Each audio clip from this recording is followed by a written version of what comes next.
Hello and welcome to the Arise interview, where we take time to reflect on the big stories from the news and on the fortunes and affairs of the world in an hour of conversation with commentators, analysts and thought leaders. I'm Charles Ayoola. Coming up in the next 60 minutes, as Bitcoin hits record highs after Elon Musk's car company Tesla buys about $1.5 billion of the cryptocurrency. Here in Nigeria, the government has banned the trade in virtual digital currencies, putting the brakes on what has become a very large industry indeed. But with official statistics suggesting that the cryptocurrency market could contribute over $1 trillion to Nigeria's GDP, how wise a move is this for the government? We'll speak to a Nigerian trader in the international cryptocurrency market in a moment. And later, the trial of the moment taking place in the scene of the crime in front of a jury of the victims, with the accused playing golf hundreds of kilometers away. Impeachment trial number 2 of former US President Donald Trump is constitutional, green-lighted and going ahead.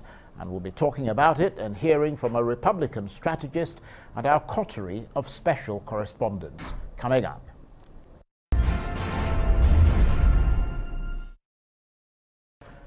Now, lots to discuss about cryptocurrency. Just a few days ago, Elon Musk, boss of Tesla, announced an investment of $1.5 billion into Bitcoin. This, of course, helped the cryptocurrency to hit record highs, rising by more than 25% in value.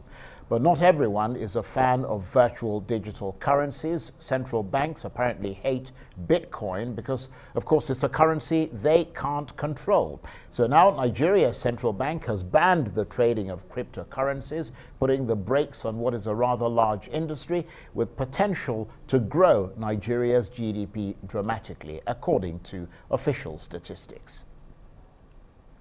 Of financial institutions from having accounts associated with cryptocurrency exchanges or cryptocurrency trading seems to me a bit, it wasn't necessarily the best approach to the problem.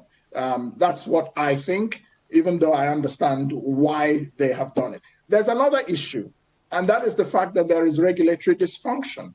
There is lack of regulatory coordination. The Securities and Exchange Commission recognizes cryptocurrencies as financial assets. And in September last year, they said that they will be issuing a regulatory framework for it. So it does look as if the right hand doesn't know what the left hand is doing, and so on. So there are several issues here. Then there is another issue. That is the fact that we are in a depressed economy. A lot of Nigerians are making a living from trading in these cryptocurrencies, many of them young people. And so there is an impression created that people in Nigeria make progress, young people especially. They find avenues to be creative and innovative and make progress not because of the government, but in spite of it.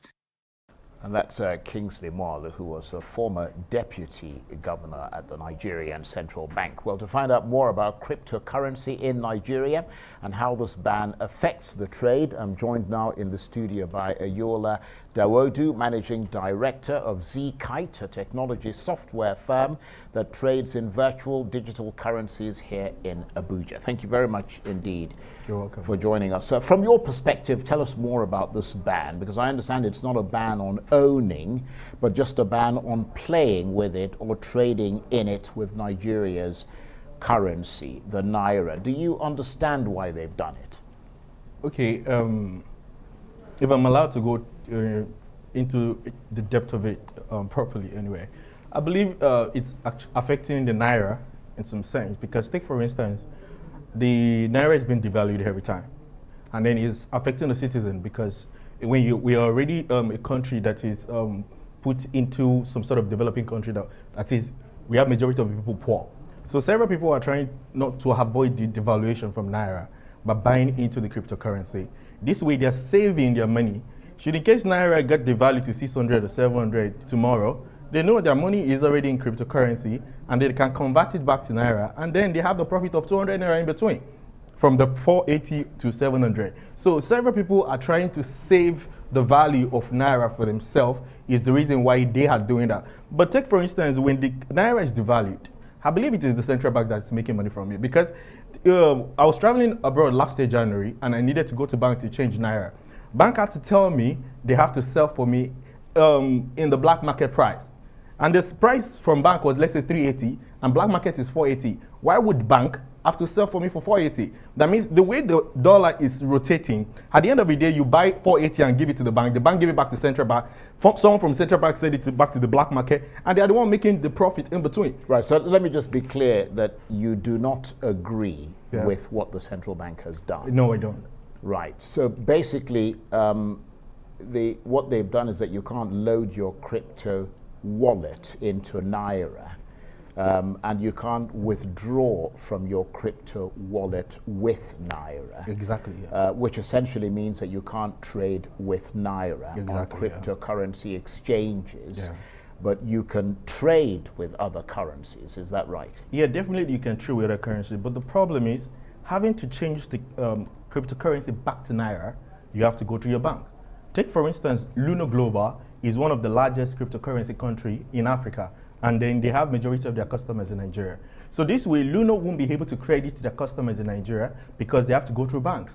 And then they will be able to withdraw the money from banks because they are no more allowed. So this way is going to bring some sort of difficulty for people to be able to trade, to change the Naira to cryptocurrency and to change the cryptocurrency back into Naira. So they are kind of stuck in a way, except they have to look for some sort of backdoor to now change the cryptocurrency into Naira. Right, so basically, just to be clear, that means that if you are in Nigeria and you want to trade in cryptocurrency, you have to change your Naira into something else. Exactly. And what you're saying is that that complicates things. That complicates things, yes. And that means that you lose money. Yes, because take for instance, I trade into Forex.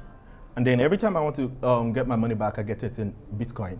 And then yesterday, I've requested for withdrawal for the past 3 days, since last week, Thursday. But the company had to tell me that because of the regulation in Nigeria, there's no way they could credit me. And I'm like, I'm not collecting it in Naira, I'm collecting it in cryptocurrency. But it's affecting them as well. So this is the way it's affecting several other people in Nigeria because they can't have access to their money because they block the chain of demand and supply in between the Nigerian citizens and the cryptocurrency providers. So why do you think the central bank did that? For me, I just believe they don't understand what it is yet, and that's the point. Because as a central bank, I believe countries like Russia and Ukraine already start investing into cryptocurrency by making their own currency. Facebook, because of the numbers of people they have, they create Libra. Libra is Facebook cryptocurrency. I believe what central bank is supposed to be doing right now is finding a way around how can they benefit from this. Because in the next 10 years, I'm being sincere, everything about us right now is technology. In the next 10 years, even cars are electric now. In the next 10 years, gas station won't have anything to do. They have to change their business model. The same way fiat currency, you need to start looking into what is this currency that is breaking all record. So I believe central banks should start looking into how can they, as a country, with the government, create some sort of cryptocurrency moving forward. Because it's going to affect banks sooner or later when everybody's getting their money off banks to put it in crypto because bank is not giving them anything. And from what I understand, according to some statistics, Nigeria is the second largest Bitcoin trading country by volume. So this is clearly going to have a big impact. Definitely, even on the economy. Definitely.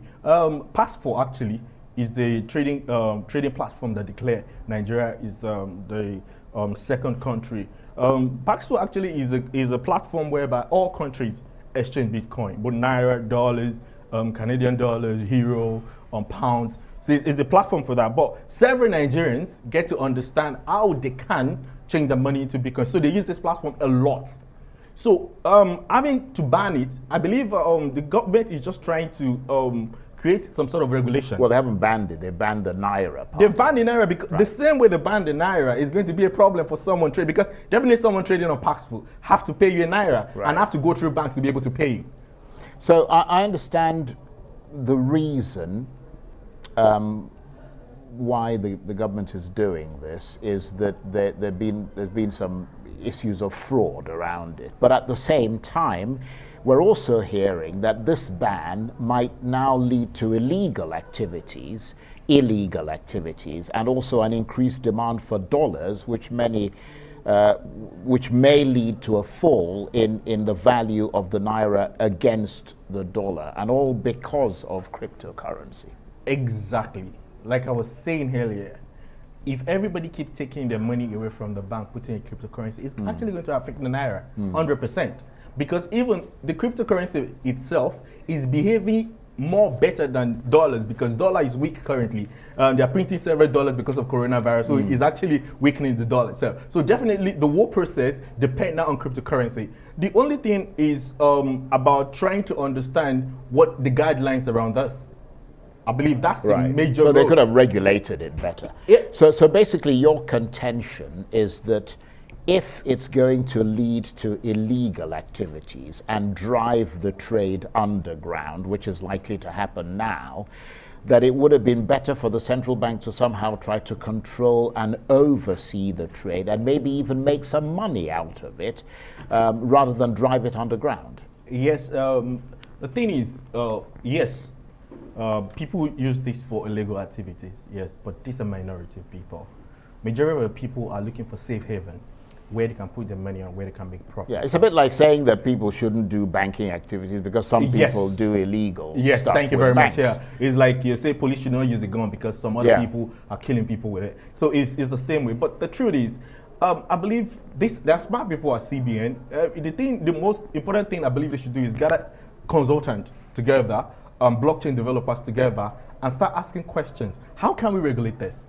Because that's the same question. Well, maybe that's what they're intending to do, to put a brake on things and then go back and look at it again. Okay. But whilst they're looking at it, not allow it to mushroom to a level where they can't control it. Because, I mean, from what I'm hearing, there are some mind-boggling statistics that suggest that the cryptocurrency market is likely to contribute as much as $1.7 trillion to the Nigerian GDP. So it's really something they ought to get a hold of before they unleash it into the society. Yes, I believe probably they are meeting up with some consultant, but the way they came around it is not to ban it just like that.